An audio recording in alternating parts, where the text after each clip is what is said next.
welcome to another episode of Fitpod with myself, Nasser, and I have a very special couple today who have family members, who have children, who are online coaches, they are PTs, and they've got a super busy lifestyle, and they've managed to get an hour out for me as well. Welcome, Toby and Kim. How are you?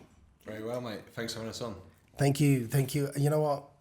Like I said before, I didn't know you traveled from Brighton. And I'm actually it's made me really happy that you actually took time out. And I was thinking you're probably a local. No, only 2 hours away, it's fine. only 2 hours away. No, 2 hours. So there's no excuse whatsoever. Thank you. Because it means a lot to me.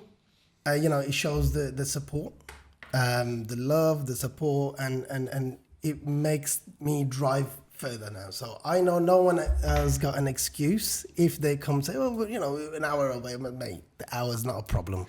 I've had people come from 2 hours. But I want to get straight into it. And my first question would be, why do you do what you do? Do you want to go first? We have two very different answers to this question. Very different stories. The whole point is, hopefully, we can inspire with your stories, even if it's one person who can join the gym with you guys or anywhere in the country or in the world and make that change for the better. And that's the bottom line of this podcast. And I say that in every episode. It has to inspire somebody to make them a better person. Absolutely. That's it. That's what we're trying to do ourselves. So. Perfect. Well, I think you should start because this is me making sure that everything's silent. He inspired me, so maybe if you tell your side of the story first. So how did you guys meet first? Through family, my brother-in-law. Oh, nice. Yeah, so we met. Yeah. I was expecting at the gym, but No, I wasn't into the gym at that point. Yeah. Nice. Although she got me on her first date to PT her, so it was kind of... Oh, that's a start. That's a new way of getting dates. Pretended she need help. Fell for it. But I'm sure you're not going to regret it. You've got wonderful little children. Have you got one or two? 3. Oh, 3. Three Wow, boys. wow, beautiful. Yeah. So, back to my question. Why do you do what you do? So I grew up very overweight. Right. Very fat, very unhappy, hated the way I looked, sort of wouldn't even take the t-shirt off down the beach. And as a kid, it's sort of, that's what you want to do. You want to be jumping on the scene, not worrying about that. But yeah, I was very unfit and fat. I started going to the gym when I was about 14. Really? Not lifting weights, just cardio. Right. I didn't have a clue about nutrition or anything, just to lose fat. I would starve myself and just run on the treadmill. Wow. Not a good way to do it at all. But it's a mindset, isn't it? It is, yeah, completely.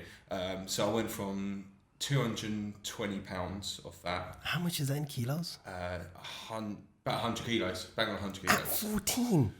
Yep. Whoa. Yeah, I was a big boy, not small.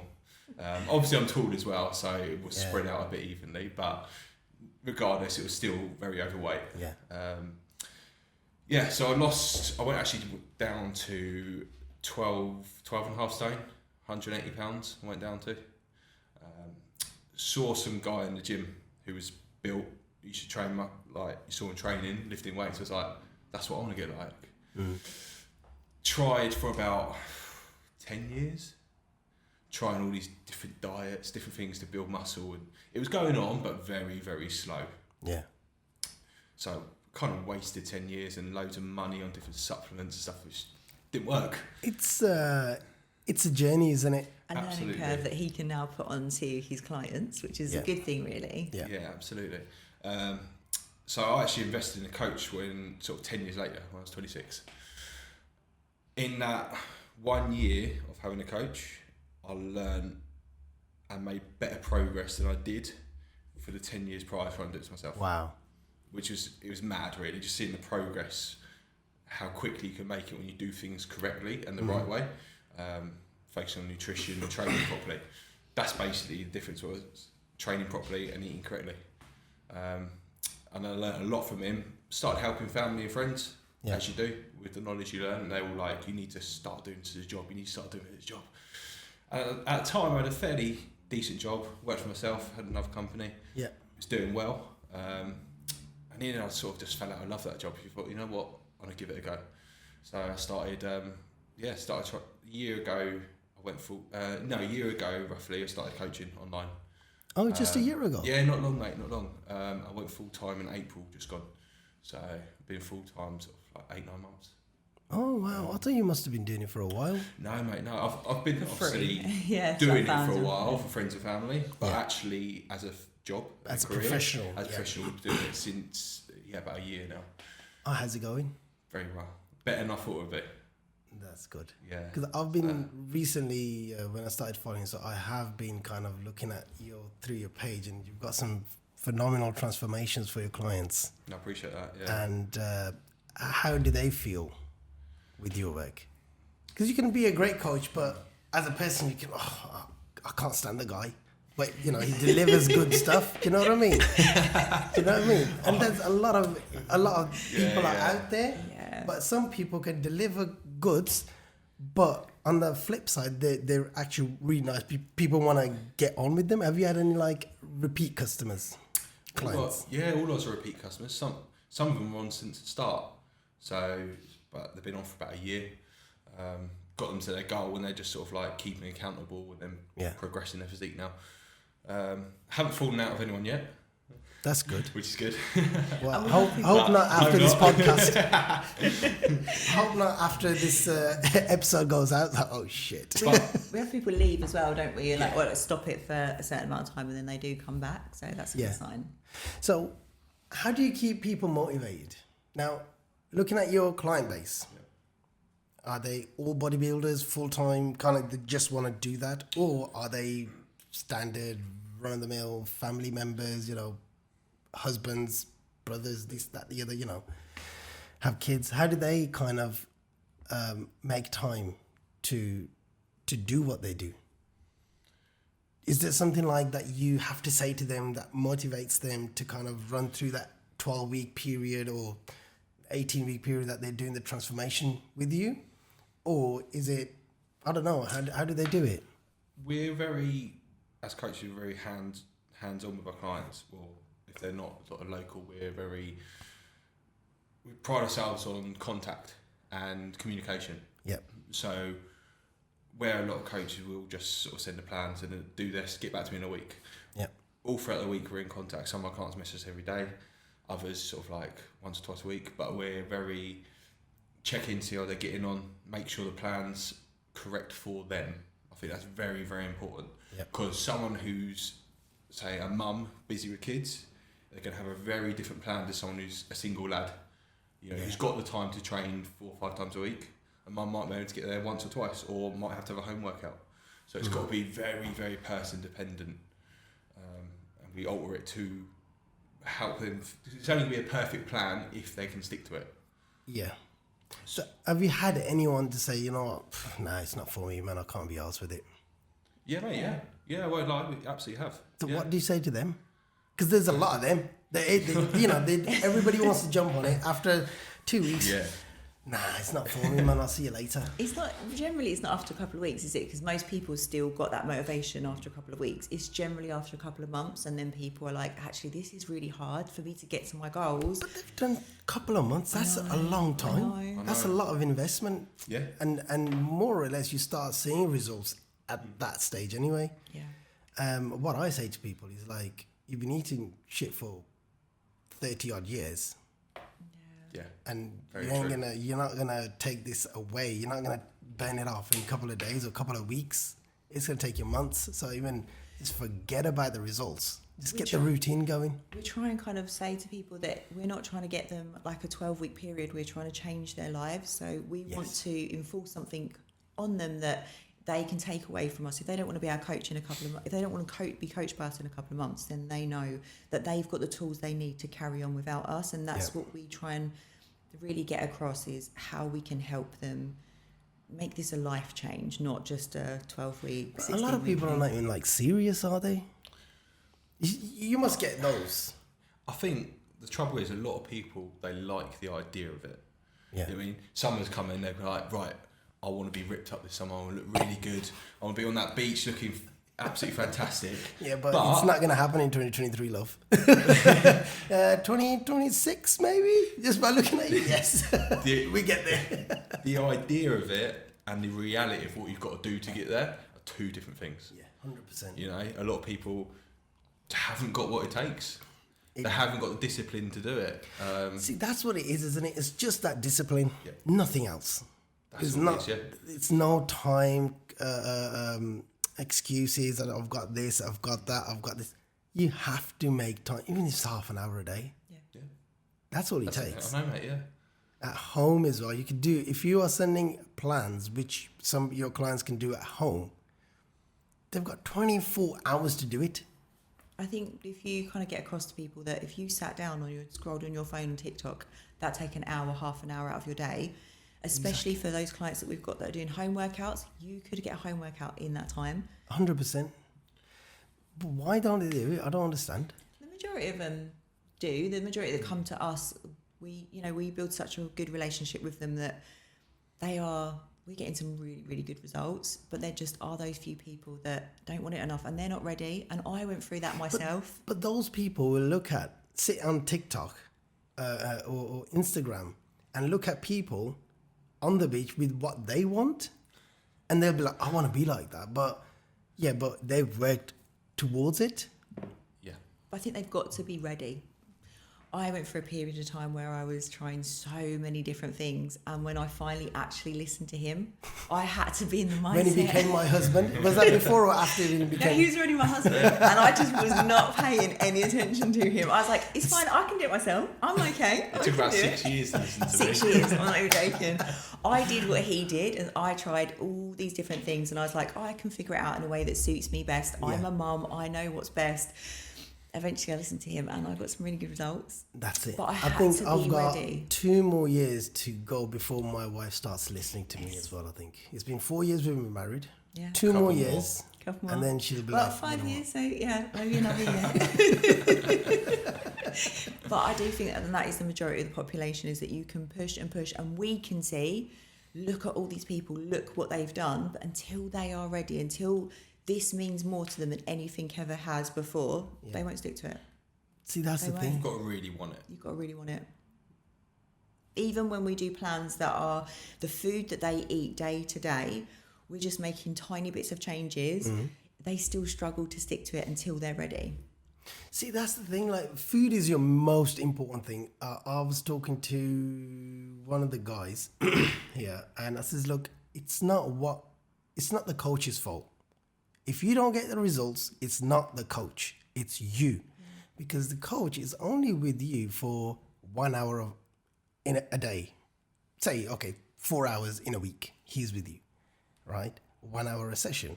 But what happens outside of the gym for the next 23 hours, it's all down to you.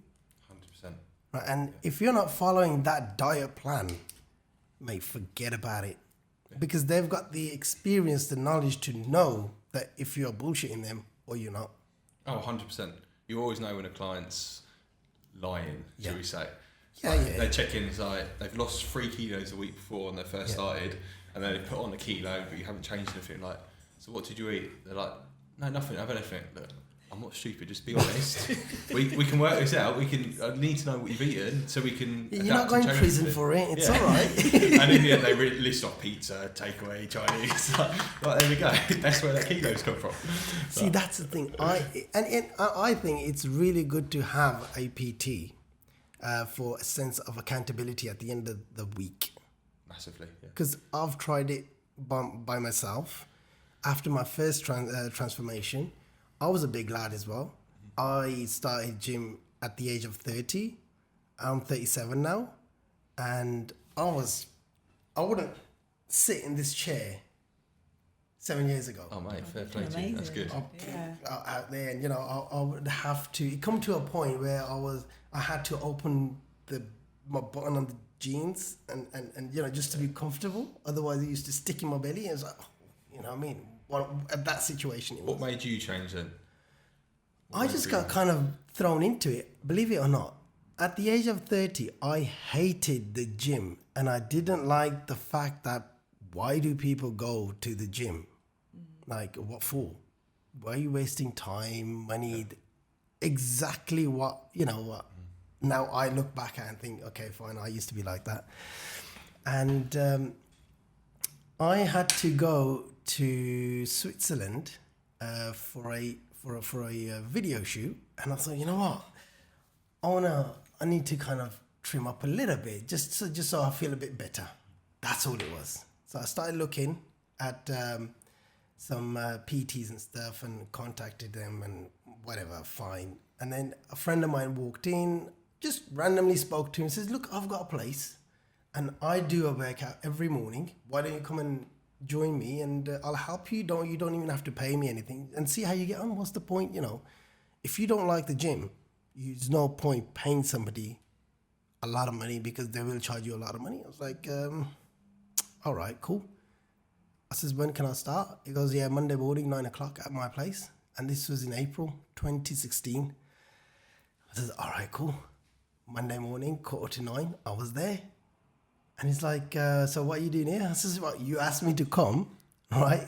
I'm here, He goes, no, the reason why I'm saying is because a lot of people promised me that, but no one has ever turned up other than you. I said, listen, I just need a few weeks, just trim up a little bit. That's it. So I started doing it, and conversation happened and whatnot. And he says, by the time you will get to where you want to be, trust me, this is a never-ending situation. I says, no, trust me, I just want to trim up here. And he was right.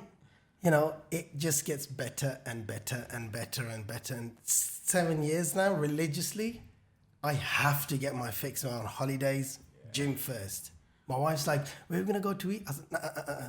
Has the hotel got a gym? Or if it doesn't, where's the nearest gym? Yeah. I need my morning fix. Otherwise, I'm not going to enjoy it. It's not just for physique, though. It's for a period.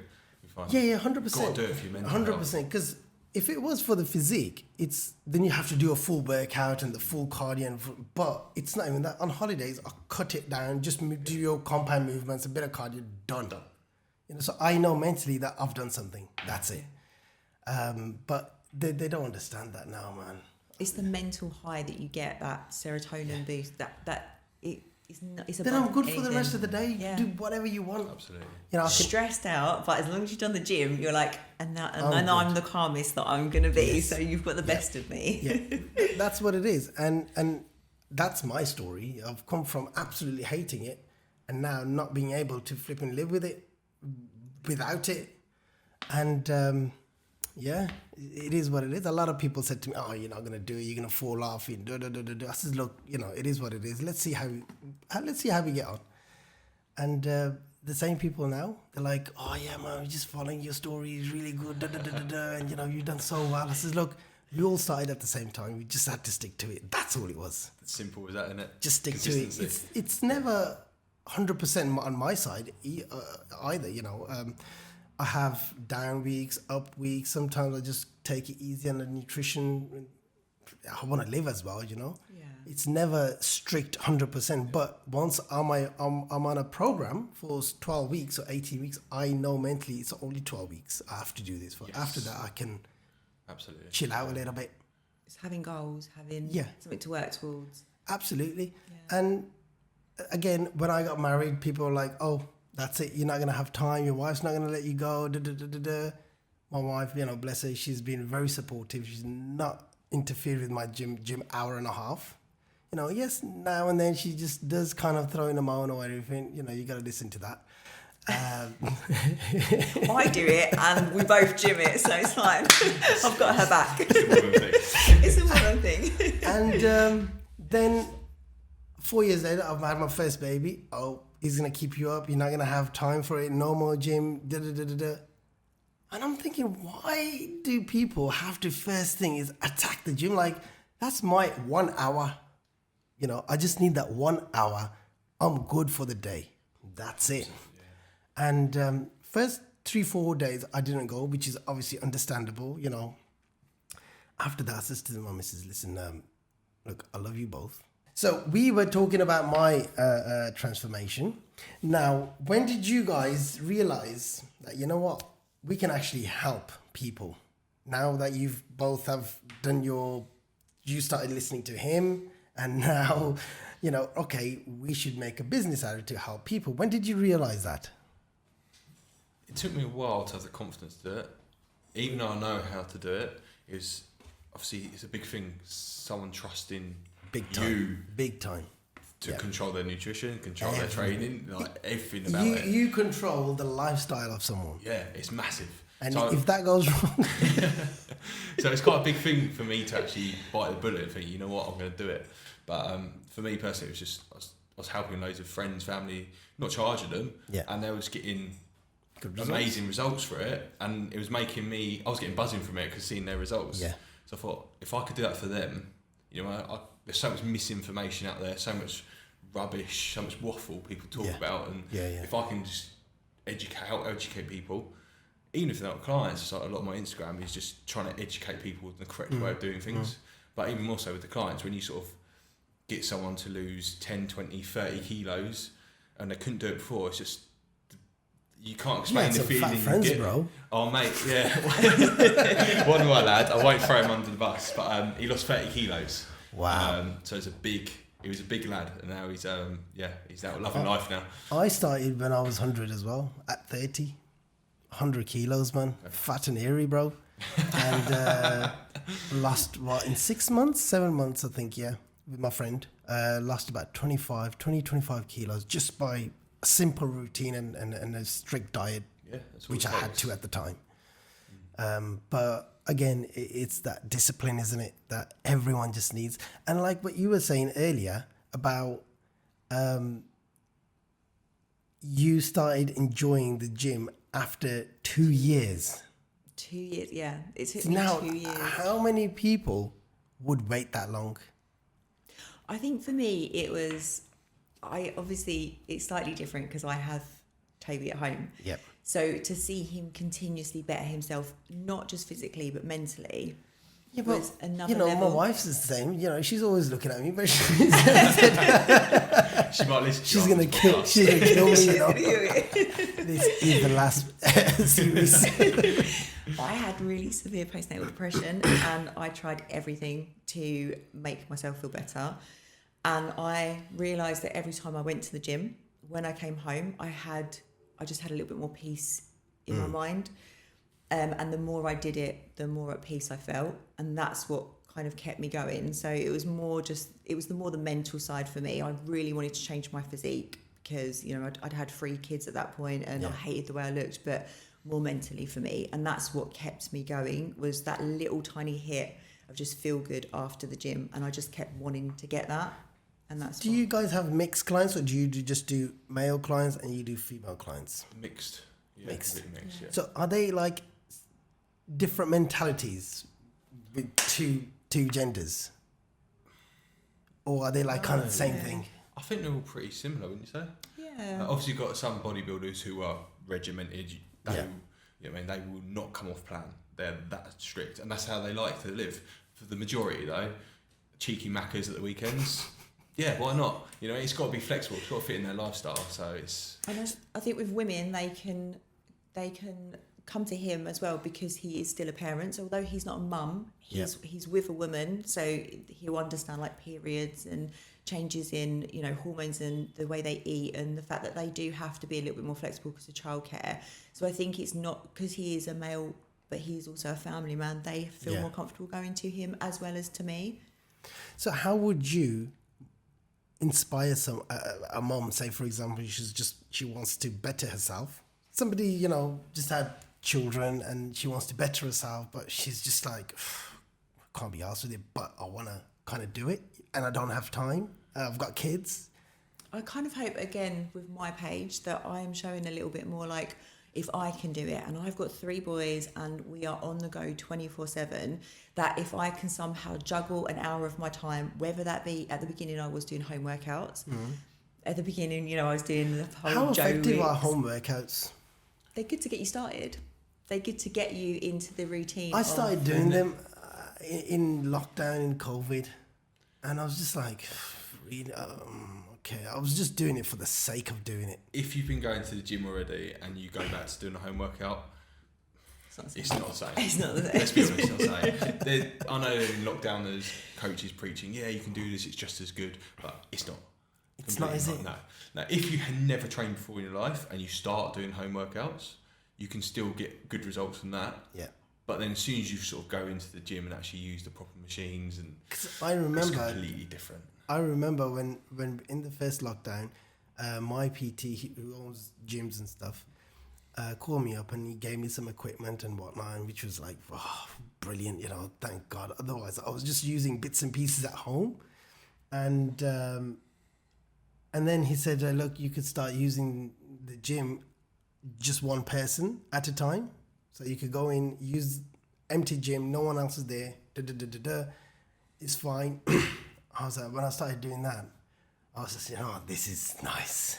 Even though you're there yourself, put the music on, everything, the gym's empty, but it's just that atmosphere, it's just that smell, and I think, yeah, man, that's it. It's happening now. It's happening. We're back, but I think for mums especially, or for anyone that is short on time, having a workout, no matter what type of workout it is, moving your body, if you just get them to get in a routine and start doing that, then they're more likely. I've got a client and she was so anxious about going into the gym. Like she couldn't go in. She could not go in. Why is that? I don't understand that.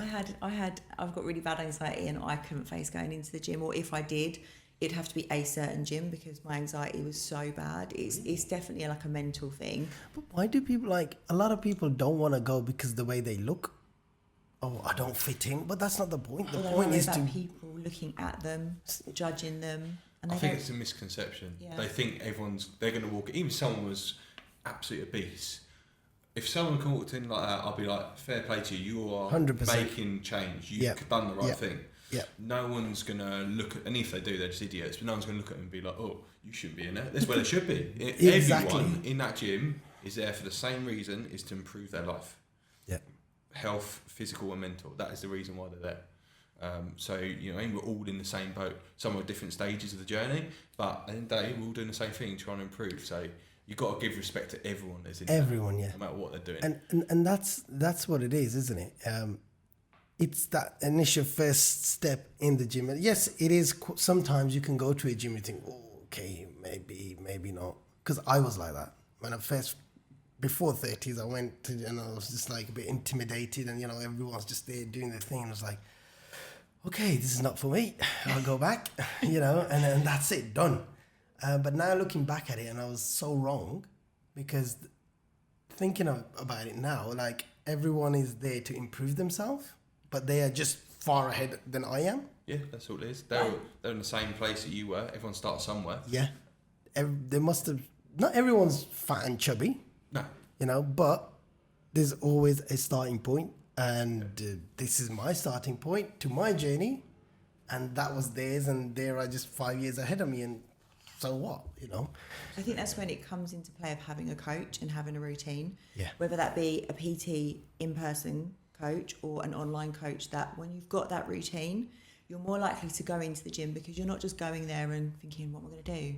What do I do next? How many reps? How many sets? Because that's another you've got thing. that put out in front of you, and that is so important to somebody with the first time or someone with anxiety, that's going to kind of really give you that little bit more confidence to go in. That's another thing, like people don't know what they're doing. And I was the same. I went to the gym before I started getting PT sessions. I was going to the gym, 4 years? 4 years. I went, there was no structure to what I was doing. I was doing like a million exercises on one on biceps. On one muscle. There's about a million different variations. And now it's just like, and then when I started with my PT, and he kind of explained it, it's just like, you only got 4 muscles on your shoulder. Your front, side, back, and your compound movement. That's it. Why do you need to do 9? Yeah, agree. Keep it simple. And I was like, actually, yeah. He goes, just focus on the muscles that you're working, and that's it. Job done. And that's also what we try and get across, mainly because he does a lot of the talking, because again, I have got quite bad anxiety, so on his page, that he tries to get across about the basic movements. Like you get all these influencers that are like, that's the problem. Attach a cable, attach a D-hand, like all these things. And we're like, why don't you just go in and do the basic movement? Get it out of your head about all these fancy different exercises you can do and just do the basics. I was exactly the same before I started doing PTs. You know, you research, you don't know what you're researching, but you just kind of looking into it. And you have so many different things and so many different people saying so many different stuff. It's just confused. I was talking to my nephew and he's like, I'm doing X, Y, and Z. And I says, why do you need to do that? He goes, because I was watching Athlete X. I went, have you seen how far ahead he is in his game? He can do it. You know, he's working on detail. This is the exact thing I was trying to put across. So many people will start a workout and they'll be doing cuffs, bands, all this fancy stuff, and then they haven't got any business doing that because they haven't got any muscle. Like, without trying to sound too harsh, their physique is completely underdeveloped. You have to do the basic, heavy compound lifts. Simple. Those things have its place, yes, but the trouble is they copy like sort of the pros, what the pros are doing, but they're top of their game, like you said. They shouldn't be doing it at the start. At the start, you need basic compound lifts, some isolation work as well. Train hard to failure, eat food, and you're going to grow. That's it. That's the bottom line. And, you know, and the point of this, my podcast was to keep it as real as possible. So when somebody is listening, you think, actually, you know what? It's not what these influencers are saying, and it's not what, you know, we see on YouTube and stuff. It's all comes down to the basic movements. That's it. 100%. Now, in my work, I've been doing it for 7 years now, right? Religiously. Still on basic movement. You know, my majority of the movements are compound movements with a couple of isolation, job done. Oh, mate, as well, yeah. That's it. Then you see these influencers saying, target the lat fibre this way by tucking your elbow, leaning over. I'm like, just pull away, good form, control it, and heavy and full intensity. That's it. You can't beat that. You can't. And why do we need to go in such a detail? But it's what sells, isn't it? That's the thing. It's try and reinvent the wheel, and people buy into it. But you look at how sort of Arnie trained, Dorian, Jay, all the top. They never trained for that. You never saw them putting a band or a cuff on an event. They were just simple, heavy basics. Yeah. You know. It's almost like the basic stuff. It doesn't sell anymore. Like you say on Instagram, people want like this really elaborate, easy way to get to their goal, and actually it does take hard work by the basics, basic food, basic gym. That's once what you've it got is. that in to play, then you know you will start heading towards your goals. See, they have a very intense workout plan, right, which they've made, and then the nutrition is like totally opposite. So what I say to people when they ask me, first thing is your nutrition needs to be right. Your nutrition plan and your workout plan has to go in hand. 100%, yeah. And your supplement plan has to add on to that. Yeah. You can't just be randomly having stuff and then randomly just doing workout and changing your workout every week. Yeah. How are you going to progress? Exactly. Yeah. You know, if you are changing every week, and these are the things I've started to learn now after 7 years. You know, so it's still a learning game. I'm still learning stuff. And that's the thing, you know, but unfortunately, you know, I think we should boycott YouTube. And I think everybody's so different. You've got like young lads, you've got middle-aged guys, you've got older guys. For me, I've got single young girls, I've got like older girls, I've got mums, I've got women in postnatal, perimenopausal, menopausal, postmenopausal. So you're constantly learning about the human body. You're constantly learning about what fits for what type of person. Yeah. That's why having a coach who delves in and researches everybody and what fits them, it's going to be so much better than somebody just going on YouTube going, what works, because it doesn't work for everybody. Exactly. Not one plan fits all. That's another problem. A lot of people ask me for my diet plan. And I was like, it's not about the money, right? It's not about the money. Like, I can't send you my diet plan because that's according to me. Yeah. Absolutely. What you need to do is you find a coach you can get on with, invest, you know, workout plan and a nutrition plan. He'll make it according to you, your target, your goal, your vision. Yeah. Mine's different. My diet might start putting weight on you. Yeah. absolutely. You know? Yeah. And that's a lot of people don't understand. They just kind of find that shortcut. So, okay, I'll just borrow his workout, I'll borrow his nutritional plan, and I'll look like that. It's The supplements. Oh, if I take this drink, if I eat God. this food, then this will get me quicker to my plan. That doesn't work. It doesn't work like that. Everything is has to be tailored to your specific needs and your goals. Yeah. That's the bottom line. And I think people don't want to. My first transformation I paid was £1,500, right? Yeah. And it was the best 1,500 quid I've ever spent. Yeah, Honestly, it taught me sense of structure, how things work, and it was my first time doing it with a PT. That was my first time ever. It's not like I've been doing PT sessions and whatnot, and I just jumped on the courses. From 4 years of having no structure whatsoever, boom, straight into a transformation. That's good. And it was just like a totally different experience. You realise how wrong you've been doing it the whole time. Oh before. yeah. I'll still get told off. Oh, what are you doing? Don't do that in my gym, please. Okay. And but yeah, it's all about that first investment, and after that, 110%, you will not look back of doing a session by yourself, and that's my experience. Yeah, completely agree. You've got someone to accountable every week. Yes, if you want a bit of a cheat meal here, there. Another thing is, don't lie to your coaches. We always know. They just find out. I've done it, and it doesn't take you anywhere. No. It doesn't take you anywhere. Shooting yourself in the foot, because all they're going to do is pull more food away when it wouldn't have needed to if you didn't have that pizza. Exactly. So just, You're digging a bigger hole for yourself. Absolutely. And that's it is what it is. Now, looking back at yourself, right, where you've come from. Obviously, you've come from being a big lad to becoming a coach and making everyone else's lifestyles better. Do you think it's been a successful story, or is there more to come from yourself? To be fair, I think it has been successful, but we're not finished. We're always trying to progress in every area of our life, including physique, business, our coaching, we're investing and learning, doing courses to educate ourselves so we can put that onto our clients, rather than just, if a coach says they know it all, then they shouldn't be a coach, because there's so much information out there you can learn and adapt and apply to your clients.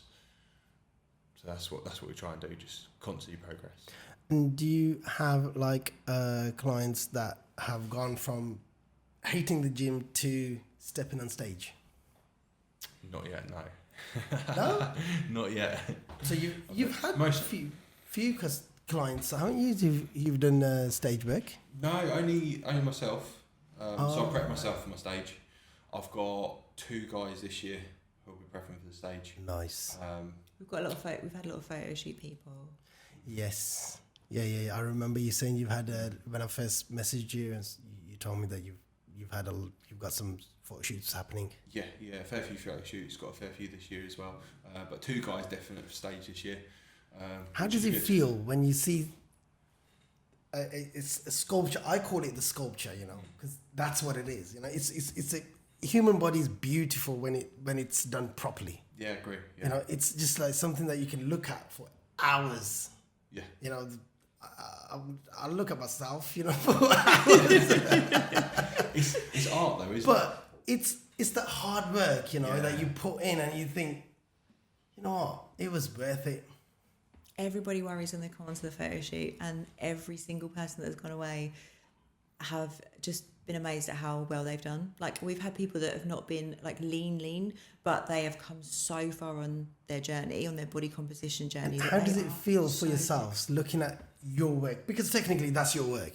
Yeah. They've just done the labour. Yeah. But they've done the labour, but you've been the managing force behind it, telling them what to eat, when to eat, how to eat, the grams, the calories, all of that, and then the workout plan. That's the main thing. Yeah. Doing the work is different. That's just labour. You just kind of, anyone, like the architects, you put up a building, you'd think, what an architecture. That's a good point. What, an architect? Yeah, you don't say, yeah. oh, what a labour. That's a good point.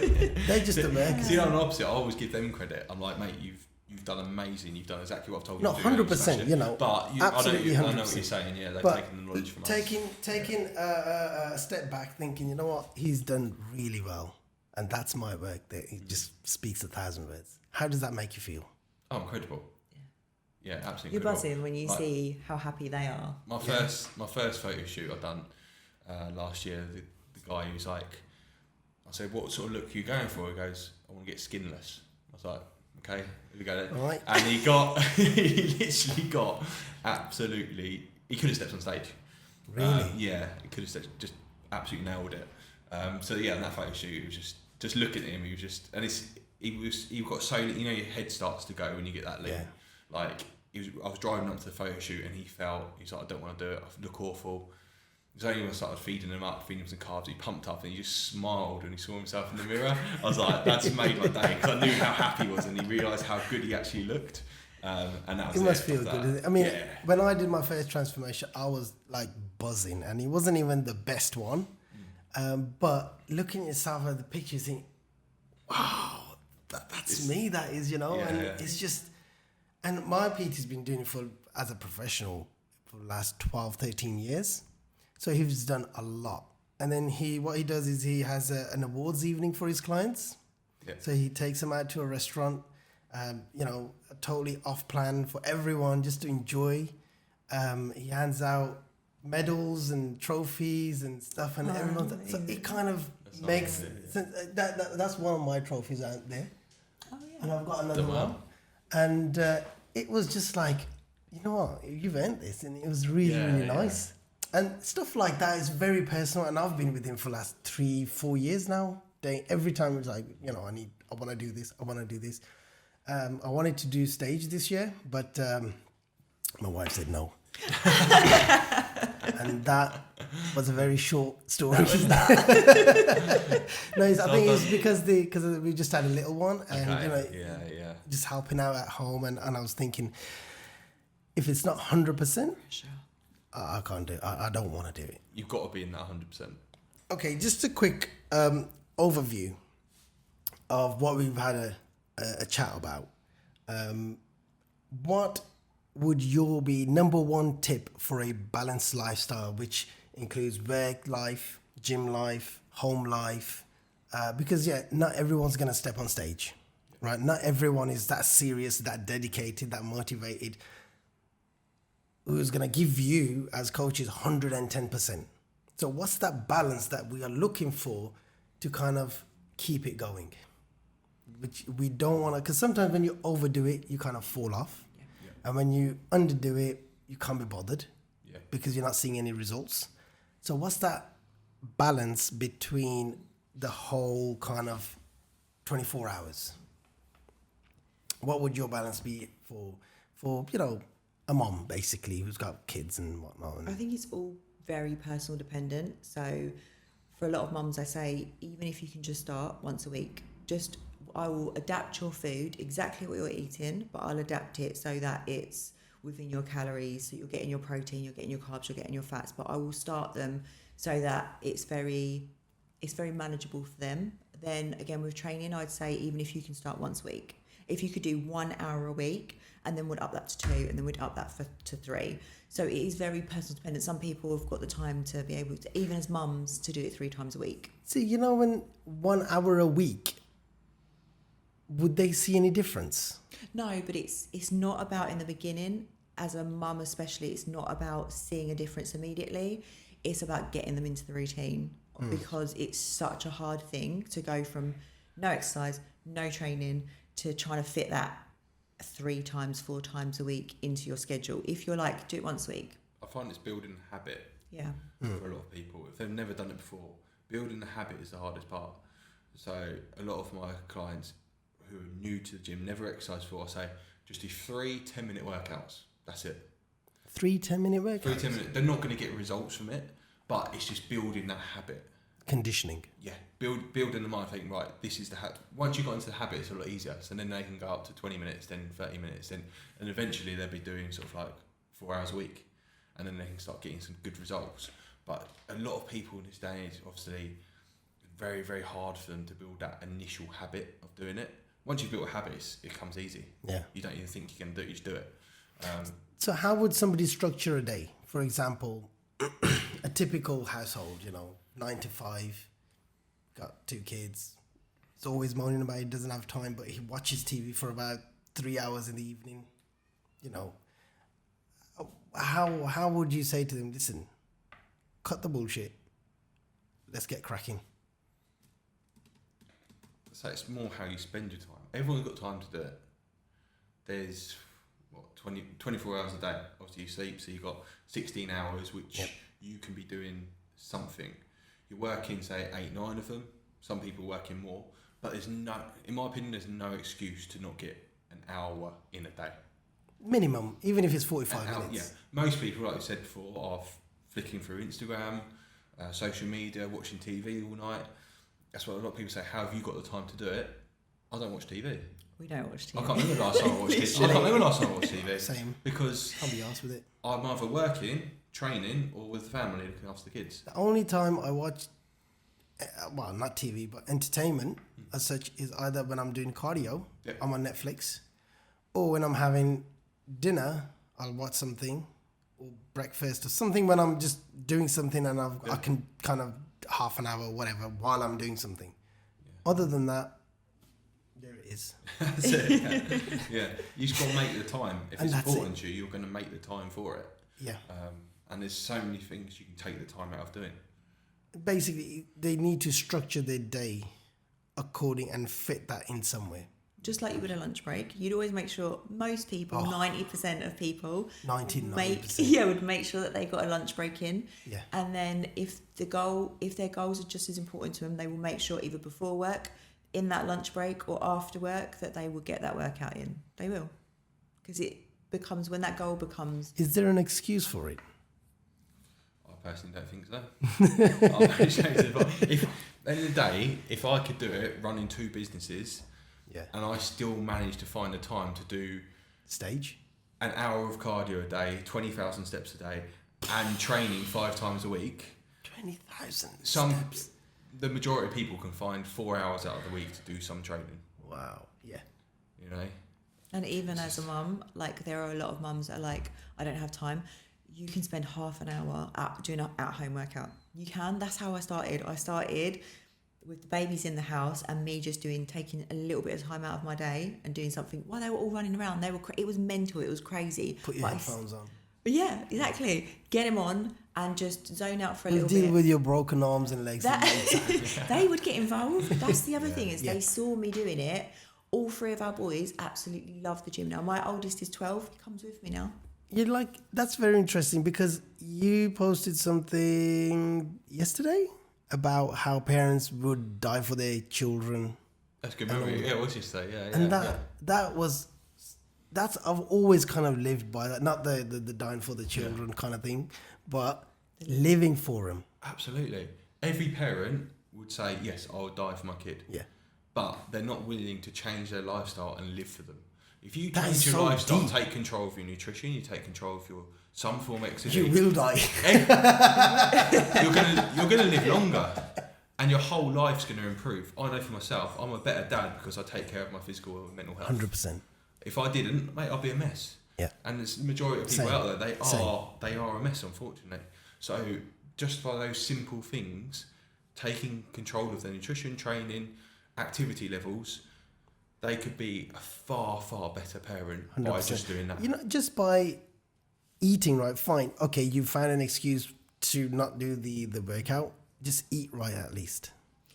Yeah. A lot of people say that they feel guilty for taking time out of their day to do something for themselves, but for that exact reason is why we ask people and we try and get people to push themselves to do something, because it's not always about them. It's about the people that you've got to look after, your kids, your life, the future, your isn't family, it? your future, yeah. If you want a future which is 10 years, or if you want a future which is another 50 years, it's entirely up to you. We live in a generation where our kids are obsessed with computers, obsessed. My 12-year-old, just to be able to get him out for an hour at the weekend, come to the gym. Sometimes he just, has a little joke around on the like cardio equipment, but sometimes he does come and train light weights with me.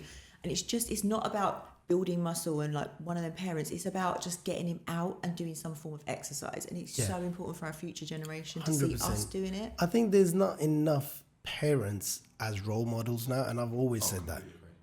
I've always said that, you know, parents are just too busy trying to provide a life that they can't afford for their children and just kind of killing themselves. Absolutely, yeah. Just because they want to drive a fancy car, fancy house, fancy this, fancy that.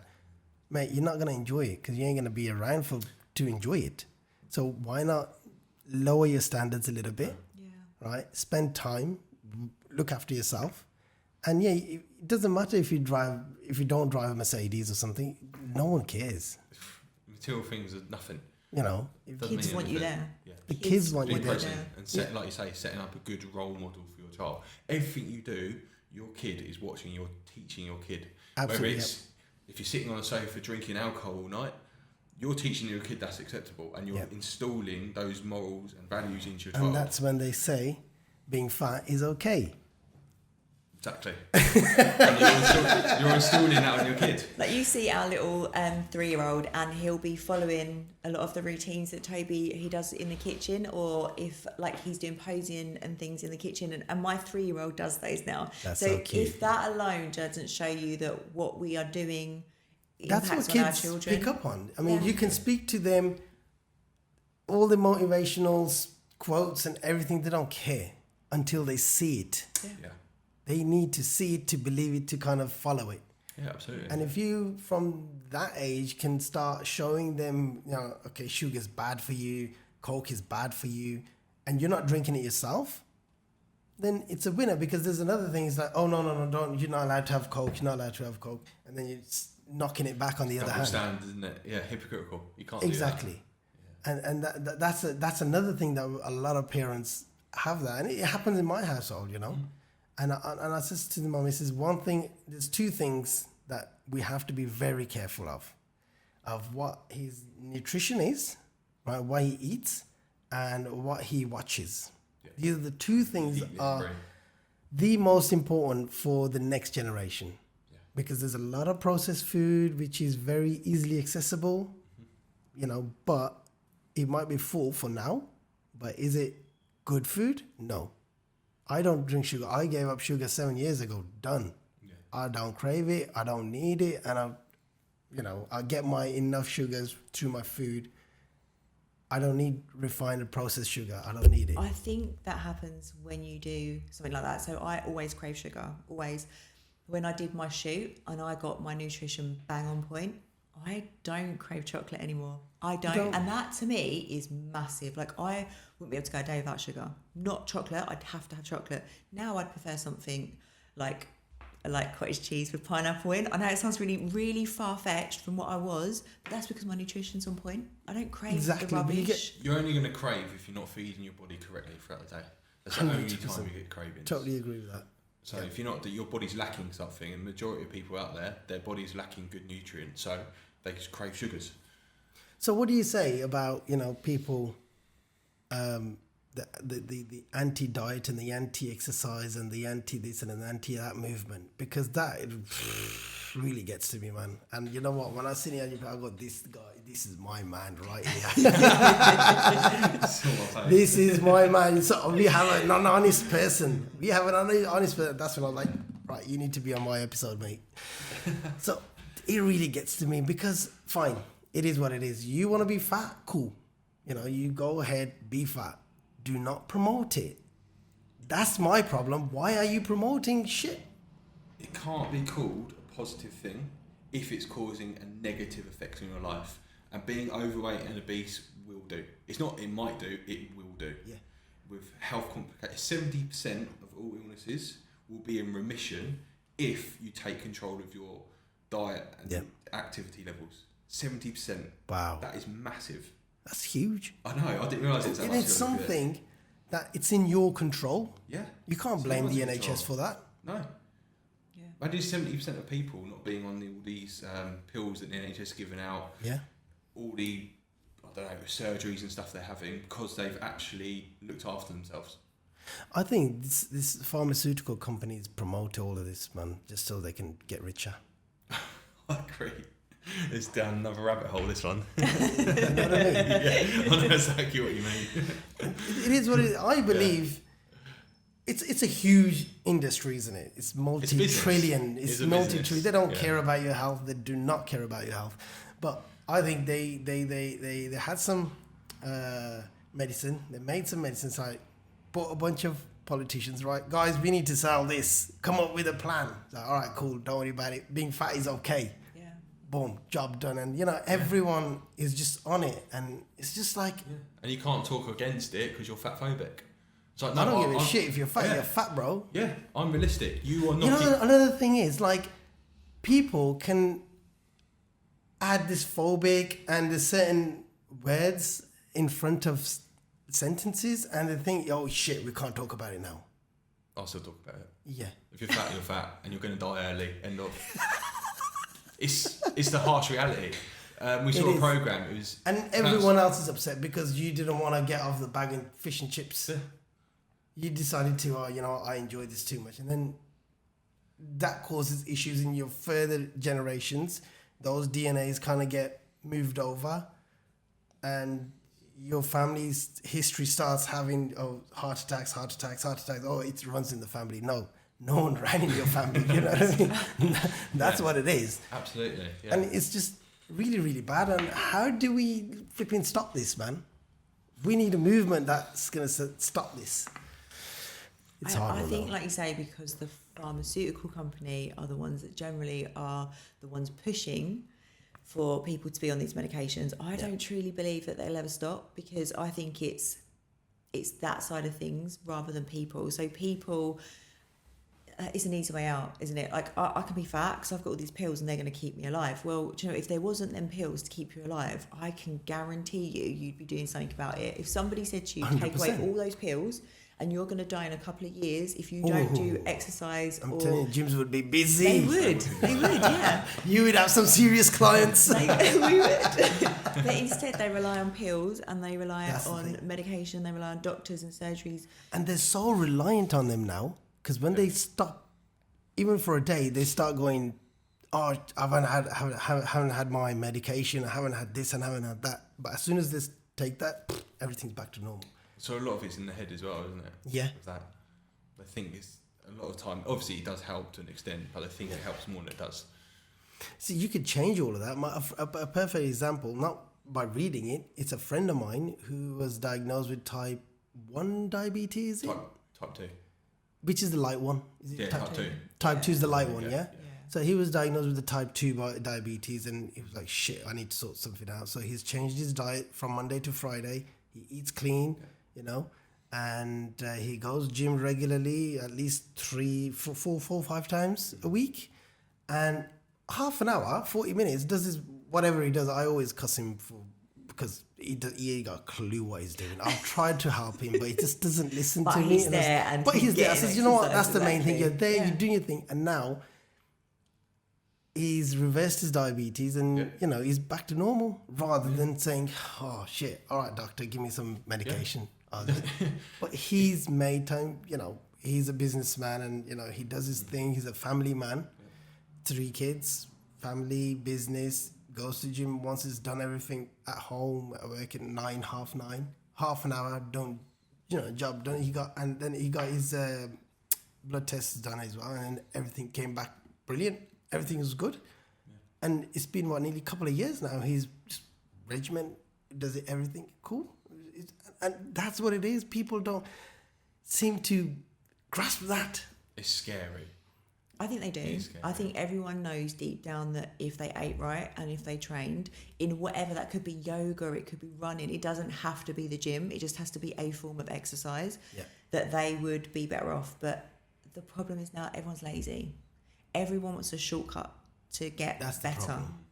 And if they can stay sitting still and watching TV and have these pills that kind of keep them alive, then that's what most people are going to do. They're not going to want to get out there and put in the hard work. They can say, oh, I'm obese, they're fine. If you are medically big, there's a genuine problem, that's a different story. And usually those kind of people are in the gym and doing something about it, right? But it's the other ones that just sit and eat shit all day and then it's okay to be fat. It's okay to be fat. You know, life's too short to waste time. This is some serious shit, man. Yeah. On that point, though, if you look into it, there's no condition, there's no illness, there's no drug, pharmaceutical pill that you get put on will make you get fat. You can't make calories from a pill. Yes, I'm not saying that it makes it harder for some people. Like, obviously, if your thyroid's messed up and you've got underactive thyroid, you will put on weight a lot easier by less food. So you just have to eat less. Yeah. But there's no like someone will say, oh, my hormones have made me fat, my condition has made me fat. No, you've eaten too much. That's what's made you fat. Yeah. That is it. There's no, some people, yes, I'm not disregarding people go through like depression and other stuff, which obviously they turn to food and stuff like that. But at the end of the day, they are still eating too much from what they're burning off. Yeah. There's no such thing as a pill that's going to make you produce calories out of nothing and make you fat. Yeah. So like it's you can kind have of your metabolism and like you said, you can have PCOS and things and that can really affect you losing weight and putting on weight. But if you ate less and moved more, that weight would come off. It's proven. There's no science behind it saying that it won't, is there? No. So there's always that's what it is. Yeah. I've done a lot of research, especially on like menopausal women, especially because I'm kind of getting up to that age. I'm like perimenopausal. So for me, and everything I looked at had said that if you are exercising and that you are eating under the calories, that like Toby said, it might have to be a little bit less than a normal person without menopause. Fine. Yeah, then you will lose the weight. You will. It's scientific that you will lose it. It's just that it's a little bit more harder work. Yeah, it's just harder. You've just got to suffer more. And the trouble is, today's society, people are weak and they don't want to suffer. You know, they don't like getting. They want to look a certain way, but they don't want to put the work in. Yeah, they don't like getting uncomfortable. So you see a lot of people, they start a diet, they come down, it's not too bad to me, and then they get uncomfortable and they stop dieting, put the weight back on, go back to their comfort zone. Yeah. Start a diet again, get uncomfortable, go back up to their comfort zone. So they never actually get to their goal because they're not willing to push through and get uncomfortable. And that's the hard part. After that, it's easy. Yeah. It's absolutely. Just that hard part, you know, like when you have long hair, if you grow in your hair, you're going to have that period, your hair just looks an absolute mess. It's horrible, like a beard. Me right now. Yeah, when you're going through that annoying stage. Yeah, your beard looks terrible. But when you go past that and then kind of trim it up and everything, it looks nice. That's how it is. Yeah, you have to get past that uncomfortable bit. Yeah, and once you go past that, everything's nice, you know. And that's what we're so passionate about. It's not just about making people look a certain way, because everybody's goal is different. Yeah. Some people want to be skinny toned, some people want to be curvy, some people want to be stage ready, photo shoot ready. But for us, it's more like getting people to be healthy. Lifestyle, yeah. Yeah, to get their lifestyle on track so that they're there for their kids, for their future, so that they can be a better person for themselves, mentally, physically, healthy. That's kind of really what we want to get out. Line. Yeah, because not everyone's going to go on stage and do all of that. It's bottom line, just to improve people's lives, so they're and make them fall back in love with themselves again. Yeah. So many people will look in the mirror, and I have consultations all the time. People are like, I hate the way I look. I hate how I look in the mirror, and no one should have to feel like that. Yeah. And it is an easy fix. It's very, very easy. It's easy. Half an hour a day. Yeah. Done. Yeah, exactly. That's all you need. Control your nutrition, a little bit of training, and you can get that. You just got to be uncomfortable for half an hour in a day. That's it. After that, you can do whatever you want. And like I said, for those 2 years, I absolutely hated the gym. Every time I went in, every time it got a little bit easier. It wasn't like a whole 2 years of, I absolutely hate this. Yeah. It kind of just got easier and easier and easier as time went on. Now, I bet you want to push yourself to get uncomfortable every single session. Love it. Otherwise, it's just like, this why is am I here? Yeah. You know, it gets boring until you're not pushing yourself. It just gets boring. It's repetitive, isn't it? And you just want to change you for you, don't you? Yeah. Cool, brilliant, wicked. What we're going to do, we're going to have a little break and we are going to come back.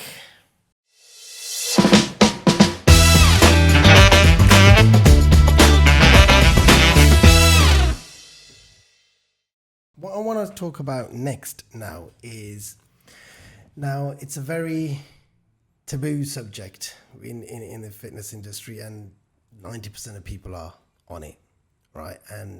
But it's the use of steroids, and a lot of people are on it. They don't know what they're doing. They are on it at a very young age, which they don't need to. You know, you'd have 17, 18-year-olds, 20-year-olds flipping, injecting all sorts of stuff. And my question to you as a professional is, who should use it? Why should they use it? And when should they use it? Very good question.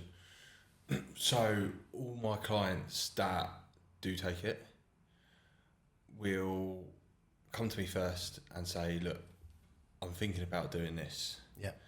I always try to put them off doing it. Mm-hmm. So that's the first thing. Always I'd say, stay natural, you don't need to do it. If they are going to take it, then I would rather help them do it correctly. Yeah. Than for them to hurt themselves by listening to someone in the gym saying, take this, take this, take this. And when they do start it, it's always very, very low dose. Yeah. Very low. I say, unless you're going to compete, then there's not worth doing it, in my opinion. If you're competing, everyone's competing who's doing it. So that's the fair ground, isn't it? You know, that's a fair ground. If you want to do well, you've got to do that. Yeah. But there are ways of doing it which are, it will never be healthy. Yeah. Never be healthy. But there's ways of doing it which are healthier, and you can limit any potential negative side effects by doing it correctly. The trouble is, most people just, like you say, chuck everything into them at a young age, don't know what they're doing, and end up hurting themselves. Have you ever done it? Yes. Yeah, I'm open about it. Very low dose, but yeah, I have. What did you start with? Test. Just a test. Just test, yeah. Yeah, a lot of people are on. See, the thing is, I don't understand why people are on like trend at a very early age. Mate, I've had some people. Don't get me wrong, the results are absolutely phenomenal. Don't get me wrong. They're going to be the doses they take. Yeah, the results are just amazing, you know. Yeah. But where do you draw the line? Yeah. That's when you start seeing side effects, and because the results are so good that people just kind of get hooked on it. And they don't come off. And they don't want to come off. They don't want to come off because they like the results too much. Yes. I mean, it will never... You still have to rely on your training nutrition. 100%. You can't just take stuff and you're going to grow from it. No. You still have to... I believe it's like an assistant. Exactly what it is. It's assistance. That's all it is. You're going to recover faster from it, and you're going to grow quicker. Yeah. But you have to do it correctly and safely if you're going to do it, and not come into any sort of like harmful side effects from it. Now, what would be... Well, just want to put it out there. We're not promoting any drug use or anything. It's just a conversation, because I've had this with everyone, and I always put that out there. I don't want anyone to say, yeah, he was saying it, you can use X, Y, and Z. You know, I don't want to be in that situation. So that's just a kind of a disclaimer. Do not use it without professional people around you, and, you know, with your doctors and consent and all of that stuff. But it's like, I've got a list here, and so you've got trend, you got test E, there's test C as well. Yeah. Then you got Anabol, Debol, Winstrol, Anavar, Deca, Fat Burners, PCT. It's flipping endless. Yep. So how do we know what's a good one and what's... Because half of the time people don't even know. If you go to any gym and say, what's in Minstrel? And no one will have like, what's in there? Trouble is, a lot of people will mix them, and they don't realise, say, a lot of people take Deca and Trend together. They're running on the same receptors. So it's literally pointless. So you have to educate yourself, or get someone who's educated to help you to do it correctly. Me personally, I will never take Trend. It's too harsh on the body, too many harsh side effects. It's bad. Obviously, but then you got young lads who will just listen to someone else in the gym, be like, yeah, take this, that's fine, that'll get you big, bang. And they're injecting themselves with all sorts of stuff. It's a crazy culture, isn't it? It's crazy, yeah. And because that one person, because he's not done it properly, it tarnishes the whole thing. Because like he says, there's safe ways of doing it. Yeah, there are safe. But then again, even I'm not going to throw anyone, but even some coaches, to get the results and to get the medal, to get the pro, they will push drugs hard with their clients. And health will all come first for me with my clients. I've picked up one of the clients who's competing. He said, I only want to come to you because I know every other coach is going to pump me full of drugs and I don't want to do that. So it's, people will still listen to but their coaches only care at the end of the day about gold medals and trophies. Results, it looks good on their page. You see someone doing this transformation, they're like, oh wow, this coach is good. But what they don't see is what's doing to them on the inside, taking all that gear. Yeah. See, a lot of people have said that about Trent. Yeah. No one's said, yeah, it's all right. Not at all, mate. Not at all. Everyone's been okay about test. Again, not at 20 years old, you don't need it. No. But if somebody like me, I'm past 35, 37 now, I'm nearly touching 40 in the next couple of years. My natural testosterone will start dipping. And if I was on it, yes, I've run a cycle before. And it was just like the really small dosage and whatnot. Yeah. I started after 4 years of my training. That's when my first cycle, basically. Yeah. After 4 years, not after 4 months. Mine was after 10 years. See, that your body's conditioned to it. You've built a good base. Yeah. You've learned how to train correctly. You know how to eat correctly. Yeah. So that's just going to help you assist. You hit your natural limit and then you go on to assistance to help you progress even further. That's what I think a lot of people don't do, is that when Toby, he hit his natural limit. So he waited until that point, and a lot of kids nowadays don't wait. They're looking for that shortcut, isn't it? Because of now on Instagram, you could go there and you could see some serious physiques. Yeah. Right? Absolutely. Serious physiques. And think, wow. They will claim that it's all natural, but we know. It's obvious. Right? We know that, okay. But that's the problem. When you see someone, a 16, 17-year-old, I want to look like that. And they'll, like you said, they'll go to a coach who just probably was just new or whatever and say, yeah, no problem, I'll get you there, And, okay, you need to be on X, Y, and Z, and that's how you'll get there. And that I think PTs, a lot of PTs are to blame for that. Agreed. Because when I started and when I did my first transformation, yes, I did a cycle, but before I jumped on it, I had a lot of questions. Exactly. A lot of questions. A lot of research. Sure, shall I do this? And not just that research, which is on internet. I asked people who have done it before, and professional PTs and coaches, people who are bodybuilders.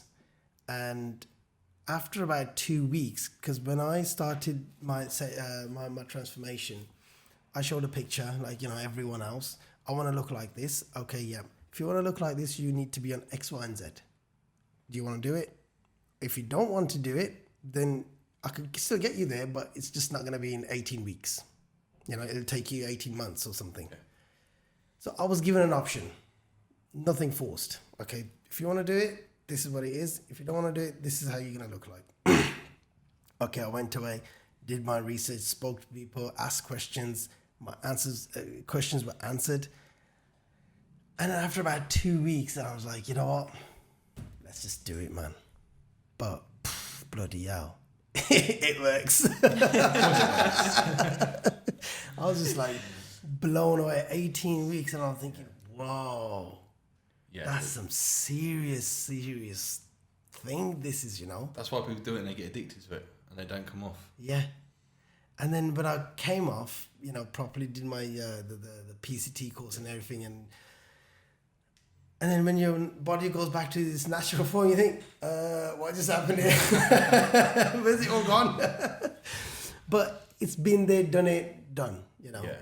But yeah, it's great if but I've never touched it without a professional person assisting me. Never, not interested, don't care what I look like. It's not worth it. It's not worth it. 100% it's not worth it. Just for that photo or a click or whatever it is you want to do. It's not worth it, man. Nah. You'd rather just put the hard work an extra month or two and get there rather than in 4 weeks. Yeah. You'll get there, but just slower. All depends how far you want to get. Yeah. I mean, if you want to step on stage and beat guys, you have to take it, you know. You have but to if you just want to look good for the beach, you can look good without taking it. Absolutely. Yeah. You haven't got to take it to get the results. Yeah. It is a very sort of, like you say, a taboo subject. A lot of people don't talk about it, but a lot of people are sort of uneducated on it, and they don't realise if you've got low testosterone, like say if you hit 40, 45 and your testosterone dips, or even if young guys are walking around with low testosterone and they don't even know, the NHS will prescribe the same stuff. They will give you tests. Oh yeah. In America, you get as soon as you hit 40, you get off with testosterone, straight off, because it's actually healthier to be injecting yourself with testosterone than it is to be walking around with low testosterone. That's what people don't realise. It's like the lesser of two evils. To walk around with low testosterone, have you depression, tired all the time, fatigue, you feel awful. It's not a good place to be. So you're better off taking a little bit of testosterone. It doesn't put you in super logical range. It just puts it where it should be, where your natural level should be. So that's why it's very important to get your blood tests done. Absolutely. Before, if you are gonna do before and during. Yeah. And then one at least 3 times a week. After, 3 times a year, sorry, at least minimum. I was gonna say bloody hell. he's got some money. at least 3 times a year minimum, probably 4. Just to keep things in. It's like an MOT for your body. Make sure you're all ticking over. But a lot of people don't. They're like, oh, that's going to cost me 160 quid. I'm not doing that.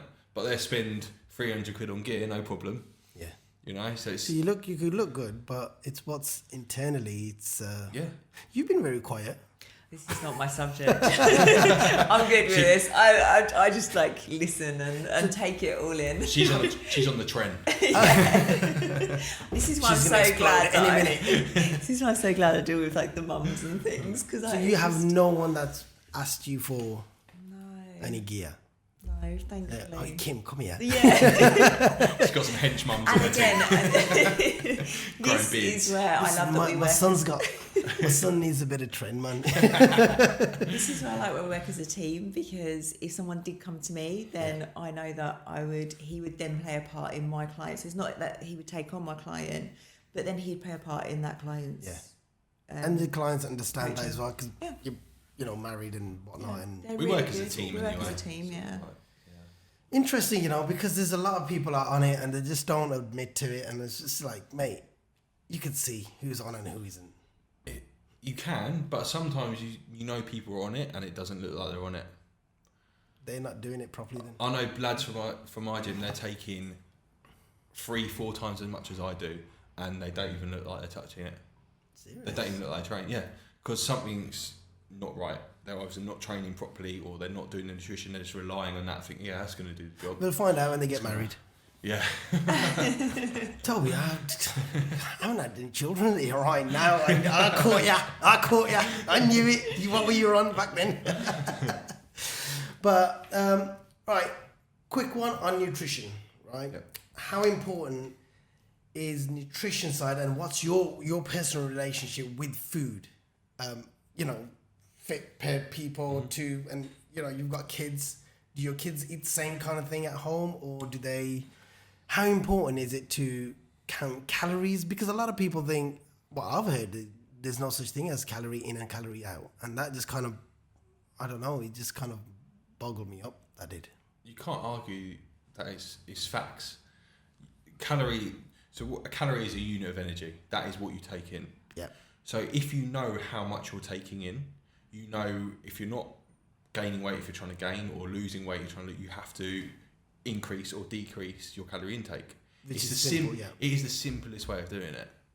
Like a lot of people check their bank account to know how much money they've got coming in, how much going out. Exactly the same with your nutrition. You know exactly what's coming in, so you can change things if you need to reach your goal. And there's people out there that say that they don't calorie count. That's because at some point they did, and they know what they've got to kind of that's be on what a I was basis thinking, of. yeah. Because that's how I generally do it. So on my bulk, I kind of know roughly now, because I calorie counted for quite a while, what I've got to eat to get that to that stage. About ballpark. It's not. It might not be 100%, but you don't. It doesn't need to be 100%. Yeah, exactly.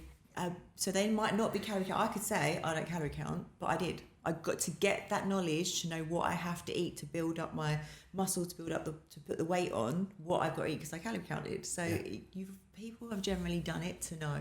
Then why would they preach that, oh, there's no such thing as calorie counting, I don't calorie count, rather than saying, yeah, it's good at the start so you kind of know what you're eating? It's a very good tool to use. Very good. No, but just recently I've heard from a few PTs, it's like, oh no, there's no such thing as calorie in, calorie out. It's like, well, but then how do you know what you're burning and what you're not, what you're eating and what you're putting in? And exactly, yeah. Is there another unit that Yeah. we're kind of missing out on? But then are they good PTs? Do their clients, are they getting insane results? Are they hitting their goals? I mean, that's what you'd have to look at if you've got a PT or a coach or whatever that's saying to you, oh, it doesn't matter about calories, just train. What are you looking like? What are you actually in, like you say, in 18 weeks in Then it's like, 6 months? okay, cool, I'll train, I don't need you all then. Yeah. Exactly that, You know, yeah. I'll train. I'll carry on training what I was training. And nutrition isn't just about looking a certain way, like we said. It's the health benefits of nutrition. So making sure you're getting protein, fats and carbs is generally what we need to do anyway as people. Like, we need to know that we're getting the right amount of everything so that we can just be healthy people. It's such a big thing for mental side as well, to know that you're getting the right foods. And, you know, for like some people who are new to nutrition and they don't know how to calorie count, and especially when it comes to macros, it took me months to kind of get my head around it. Now, that would throw a lot of people off. Like, I don't know how. Because when I first started calorie counting and macros and stuff, my PT's like, for example, 200 grams of rice will give you 35 grams of carbs. Oh, what? 200 grams of carbs will give me 35 grams of carbs. How does that work? Then he's like sitting there explaining to me. I just could not get my head. 175 grams of chicken protein will give you 35 grams of protein. Huh? How does that? Wouldn't it be 175 grams would give me 175 grams? He's like, no, it would give you this much. I just could not get my head around it. It's generally why we don't give people macros, and it's why we give people meal plans, because a lot of my clients now have worked out how to swap something for something else. Yep. Because we've given them a meal plan and they're like, okay, normally I'd have 200 grams of this. So I could actually work out on the back of the packet how many carbs that's given me normally and how much I could have. So rather than giving you macros, going like, okay, you've got this many macros, you need to work out how much you need of this much and this much. We give them a meal plan and then they slowly learn how to figure that out themselves over time. And it seems to work better. It took me months, man. And I was, 4 years into my training. Was you using like a MyFitnessPal or anything? I did, but it still didn't make sense to me. Yeah. I was just like... It can take a while to But get then your head around it. I figured it out, because when I was doing my plan and everything, I was eating my food and it's like, I weighed like 200 grams. I don't know what I weighed. And my PT's like, how much is that? I says, yeah, it's 200 grams. He's like, give me whatever. He's like, no, it's 200 grams of rice, which is a carb. Don't say carb, say rice. Yeah. Will give you 35 grams of carbs. I says, oh, is that how it So it's not the carb. You don't call the sauce carb. You call it the rice. So it could be pasta. Now, pasta would give you probably 20 grams of carbohydrates. I was like, right, that's how it is done. Since then, it's just like... Once it clicks, and you know. Now I know if I need to replace my rice, I need to know how I can figure out how many. Sometimes you're having like 300 grams of pasta and it'll give me 35 grams of carbohydrates. Fucking flipping great this is, you know. I can but it does take a while to kind of get used to it. But it did took me months to get my head around it. Months. Going back to what Kim said about we favour a nutrition plan rather than calories. It's more work for us, but it's easy in the long run, isn't it? It's that less phone I find they get better results for it. Yeah. Because I know they say a calorie is a calorie, but in my opinion, it's not. They work different. So you can maximise performance in the gym by putting your carbohydrates around your training perimeter.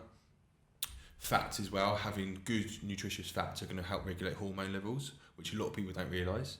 I've had women come to me and they've stopped their cycle because their previous coach or they themselves have pulled all their fats out from their diet, so their hormones are all at the creek, so they're not even getting a cycle anymore. Wow. So fats are probably one of the essential, absolute essential, which people don't realise. Yeah. So if you're trying to maximise your progress in the gym and maximise your health, then you have to take into accounting of everything. Yeah. It's not just a lot of people think fats make you fat. Yeah. Standard. That healthy everyone fats thinks that. Are used, like Toby said. It's the sugar that makes you fat. Fats create cholesterol. Cholesterol creates hormones. They're essential. Yeah. Absolutely essential. So but even sugars. Full fat milk me now. If you're in your calories, I'll give my guys, especially after training, I'll give them sort of like jam and bagels or something, because it's a quick recovers your inches. Away, which is always recovers your glycogen. Interesting thing. I wanna have a break. I wanna come back to this because this is the interesting one. Yeah.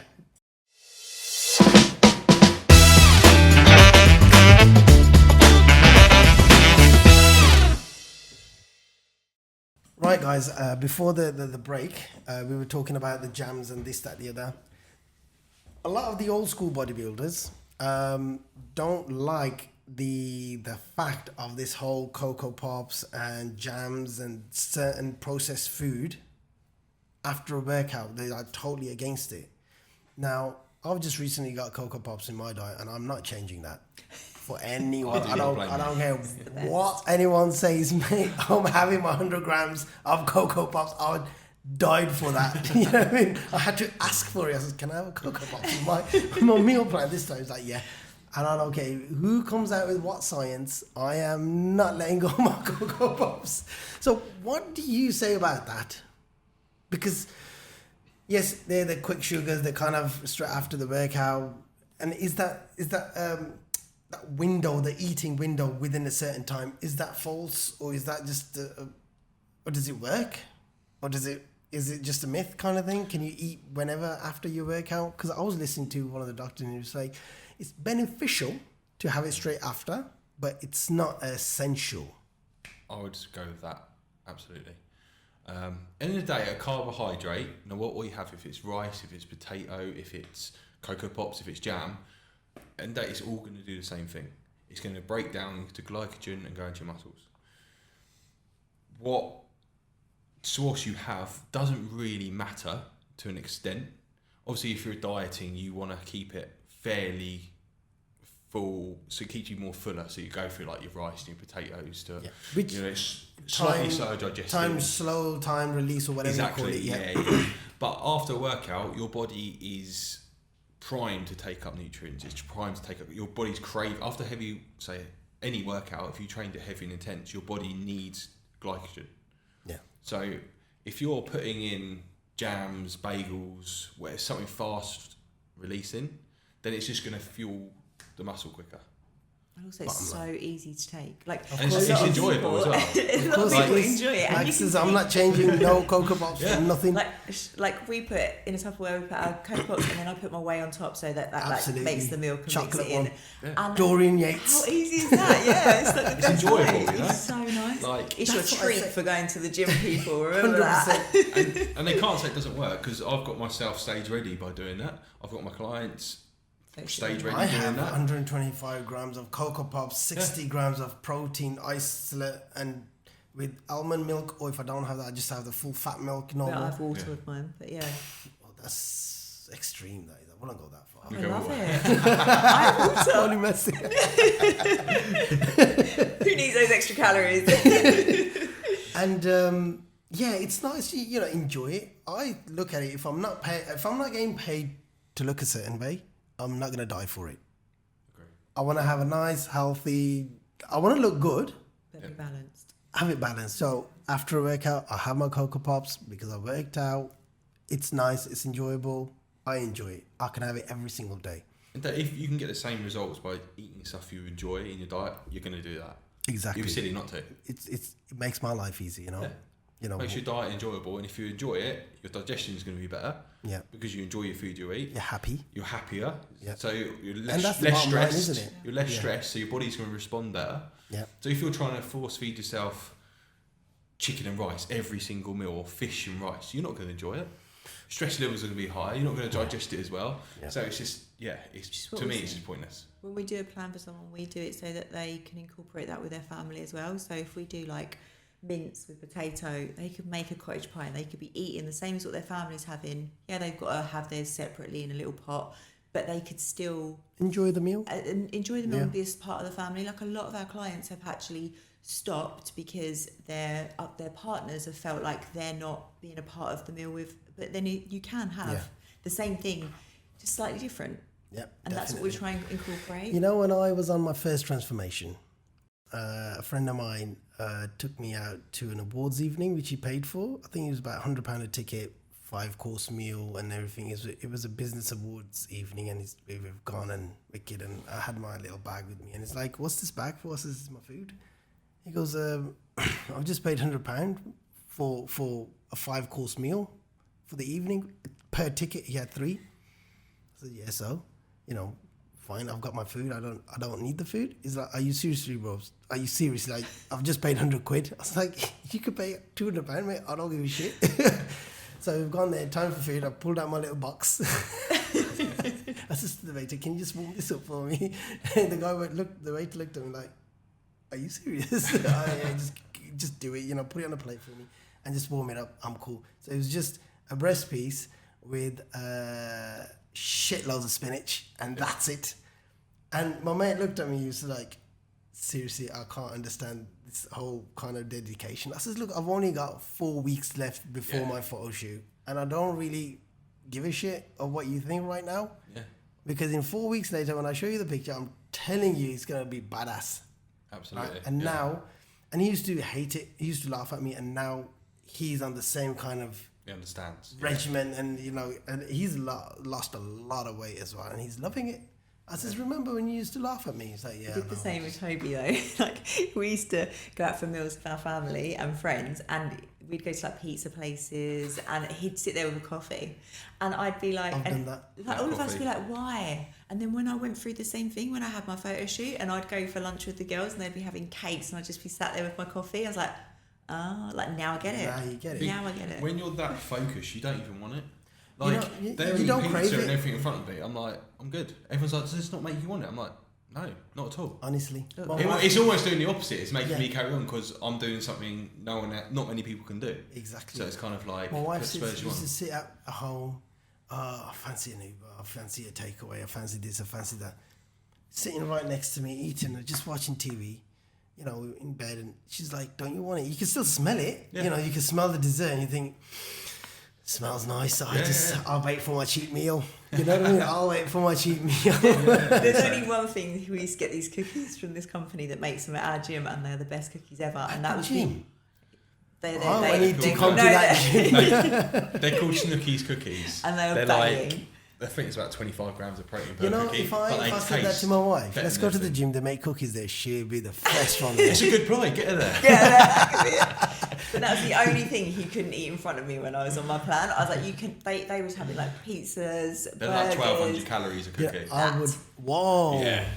I was like, can't eat that in front of me. Wow, that's a big cookie, but they taste better than any other cookie I've tried. It's mad. I have to drive down. It's fine because you've got protein in it, right? So you're allowed it. Bulking season. 1,200. Bloody hell, that must be how big is it? I hope it's about this big. It's a fair do. I normally cut it. It's quite thick. It's like that. I was gonna say it's probably. Yeah. But it's good old slab. Yeah. That sounds nice. But once you've got that goal in mind, like you said, you don't care. You don't care. No, yesterday. Food's irrelevant. 2 days ago, I was at my brother-in-law's new house opening, and we sat there, and his in-laws were there, and like he's put a drink in front of me, and he's like, "Yeah, I'll have one of these cocktails." Nah, too much sugar. Then I was like, "Shall I? Let's not be a party pooper, kind of thing." Do you know what I mean? It is what it is. Picked it up, 12 grams of sugar. Nah, I can't do it, man. Forget it. Yeah. I'll stick to the. I said, "Have you got anything sugar-free?" She's like, "Yeah, we bought Coke Zero for you." I was like, "Yeah, perfect." Bring it on. I know you well. Bring it on. I'm cool with that, man. So everywhere I go now, they will call me. They're like, "What do you want to eat? And what drink do you want?" Perfect. Literally anyone's house I go now, I've conditioned everyone so much that if you're not gonna, if you want to eat whatever, I'm cool. I'll go and get my food from the shop. Not a problem. I'll come there. I'll sit on the table. Same with you. I'll eat my food. You eat your food. That's what you want. And that's what you want from everyone in the world, because a lot of friends and family don't support people when they do this, and they don't. At the start, they didn't. They used to like cuss me, but now it's just kind of conditioned that I'm not having it done. So they'll just call me like the other day. My sister called. She goes, "Dinner's at ours. What do you want to eat?" I was like, "Anything that's not fried,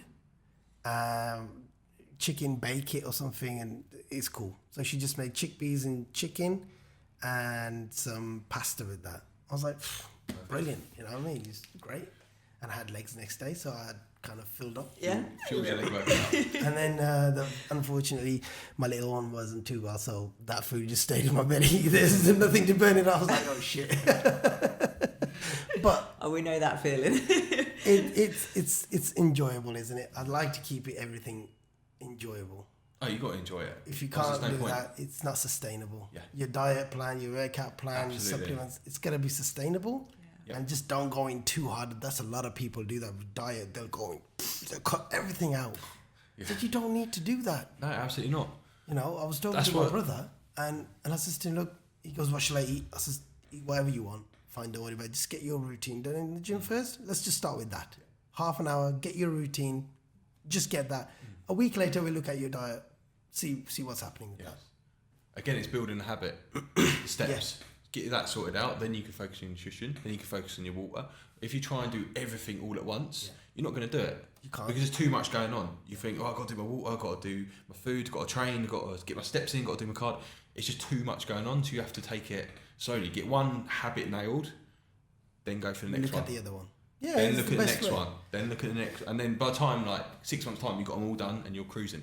Absolutely. And that's why sometimes it can take a little bit longer to get clients to where they're at, especially if they're new clients, because it is just getting each of those bits slowly at a time, and then once they've got it all down, then you'll massively see changes in someone. Yeah. Quick question on PTs. Are some PTs stealing a living? Such as, are they too expensive? The technique? Are they preaching what they are selling? Because a lot of PTs now, they're all ripped up. They promise the world to their clients, but they can't deliver it because they haven't told half of the story what they're on. And then when that happens, 12 weeks later or 18 weeks later, the client is like, I'm nowhere near where I wanted to be. What went wrong? You know, I did everything by the book. Yeah. So do we have them kind of PTs down south, or is it just up north? Mate, I'd say 90% of them are like that. Wow. It's massive. See, my PT's always been honest with me, straight up honest. And then it's been my choice if I wanted to do a cycle or not. Yeah.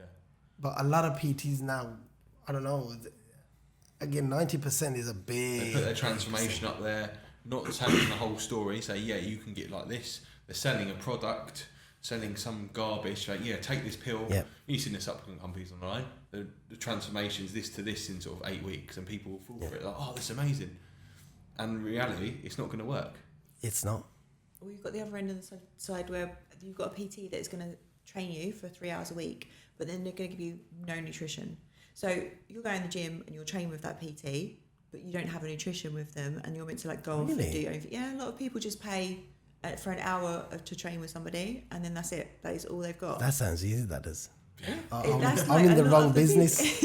Whereas we also offer the nutrition side. Like, we're like, okay, we'll give you the PT. We also offer nutrition because they do go hand in hand. As a very easy to follow nutrition plan, like it says, you write everything down. Okay, this is what you need to follow, and that's it. We've got an app that they can follow their PT sessions in, even then when they're not with us, and then they've got their food on there all the time, and that way they've got both sides, so that we know that they are going to get to their goal. Otherwise, you're just leaving them. Like, okay, we're going to help you train each week, but you've got to kind of sort the food out on your own. Yeah, it doesn't work like that, does it? That's what a lot of PTs do. You rather find a good nutrition than a good PT in that sense. Agree. Yeah. Somebody who can just give you a nutrition plan, eat that, you're good to go. You'll start. See it as their way. People think if I'm in the gym training and I'm working out, I'm going to become this amazing goddess or god. But actually, it's the nutrition side that needs to like I said before, it's that 23 hours. Outside the gym. Outside the gym. And I learned that And that's what my PT said. He goes, it's not what I teach you in the gym, it's what you take away from the gym for the next 23 hours that counts. Yeah. And if you get that right, cool. Don't worry about the workouts. They're never going to be 100% all the time. You know, some days you are going to feel weak. Some days you're going to feel strong. That's cool. That's normal. But what you do outside with your food, there's no excuse for that. Yeah, completely agree. Yeah. That's why I stopped doing the one-to-one PTs, because people weren't getting the results. They were just coming to me for an hour session 3 times a week. I'll take their money, but they almost just come for a chat and a bit of a train. But when you take control of their nutrition and their training, all my clients do their training on their own. They send me videos to make sure they're doing it correctly, but they would do it on their own. And because they're eating correctly, that's when they get the results, when they're doing both. Have you ever had a client and they sent you the first picture and you think, what the hell do I have to work with? Oh, mate, all the time. I'm like, you have got an estate. But then I like those clients, because if they're going to stick to it, they're going to get phenomenal. It's phenomenal. And it's like my best transformation. It's not the ones who I've got stage ready. Yeah. It's not the ones who have done the photo shoot. It's the ones who have lost 30 kilos. Yeah. It's a life-changing amount. I'm talking to a lad at the moment. His goal is to lose 50 kilos, and he's coming on board. Wow. So it's kind of like, you know, if you get someone to lose 50 kilos, that's life. That's a person. You're losing a person off you. You've been walking around with.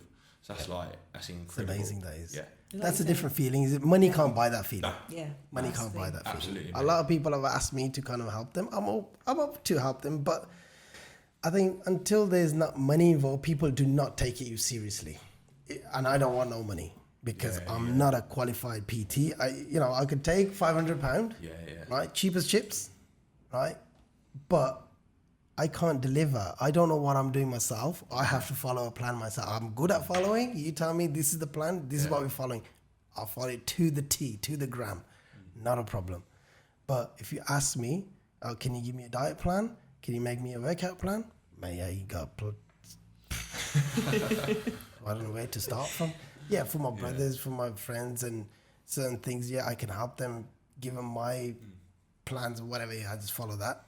But if there was money involved, I'm not interested, because once you start getting money off people, they expect some serious results. Yeah. I don't want to be accountable for that. No. But then on the flip side of that, when you actually, because I've helped people for free, but they don't take it seriously then? They're not invested, so they don't stick to it. Exactly. If they're invested into it and they're paying for a service, 9 times out of 10, they will stick to what you tell them to do, and they never get the results. Yep. If they're not invested and you don't pay them, they won't do it, because they're like, and it's based on your time. Yeah. And you think, exactly, there's one guy, and if he's listening to this, he knows who he is. Every time I put up a picture, bro, I want to look like this man. This is, well, bloody hell, half of my workouts are on my Instagram. Just flipping follow it. Do you know what I mean? I've even at a point I used to pick him up from home and take him to the gym, and he still looks the bloody same. I can't do much more than that. It's what we said from the start. The idea of it is nice, but the reality of doing what you've got to do to get there, they don't want to do it. That's it. It's the hard work people avoid. Guys, I want to finish off with some quick fire questions, right? So 1 answer each, right? So in the gym, deadlift or squat? Deadlift. Is it? Girl said squat. Fair enough. Barbell or dumbbell? Barbell. Really? A lot of people said barbell's a waste of time. Depends on what you're using it for. I prefer dumbbells. Yeah, I just kind of feel better. Better connection with it, but it's everyone's different. It's going to work for different people. Treadmill or Stairmaster? Stairs. Treadmill. Psychos. Whoever says stairs are psychos. It's my favourite. Yes. No. It's my favourite bit of cardio equipment. It's the best. Yeah. You want to shred weight? Stairmaster's the way. That's it. It is. I used to do an hour in the morning on Stairmaster, fasted, and then my workout in the evening, 45 minutes, and then a 45 minutes again on the Stairmaster straight after. Yeah. Oh my God. It's not the best thing, but it is the best thing. I always pick the hardest thing to do. Yeah. And that's the stairs. And they give you the best results. End of story. RDLs or hip thrust? Hit thrust. you knew what was coming. This one guy said, hip thrust. I went, you what? You sure you don't want to change that? Because it's I can edit it. Dumbbell row or lat pull downs? Lat pull down. Dumbbell row. Really? Actually, saying that, I did both today, so it felt great. One most underrated exercise and one most overrated exercise. Walking. As underrated? Yeah. Yeah. Underrated. I'd say kickbacks for girls and for guys. People don't do them enough. I don't do it. You need to. You need to. If you want to build a booty. Again, it's not really a thing that guys want to do, but. And what's the overrated? Cuff laterals. I don't know. Is there an underrated? Overrated? I think just if you're getting the training, does it really matter what you do? Really? Like, yeah, if you're adding handles upon handles onto things, yeah, but I wouldn't say there's anything that I would go, oh, it's well overrated. If you're training in the gym and you're moving weight and you're changing, Makes a point. There's a point, to be fair. There always has to be one in it. Yeah. There always has to be. that's a man thing. Make a point. I think the most underrated exercise is push-ups. Yeah. Don't hardly see anyone doing it after a chest session. Yeah. Just to finish off. Never seen anyone do it. Superset flies or push-ups. Finish off. Brilliant. Chest blows up like anything. I know. It's just the best that is. Folks, we can sit here all day and have this conversation, but every good thing comes to an end. Thank you very much for your time. Been an absolute pleasure. It's been a pleasure. Thank you again once for driving for 2 hours to come and see me. And really appreciate the support and love. And hopefully the bottom line from this episode is somebody gets inspired and somebody makes that first step and makes themselves better in everything in life. And hopefully your stories have inspired someone. And that's the message. Thank you very much. Thank you.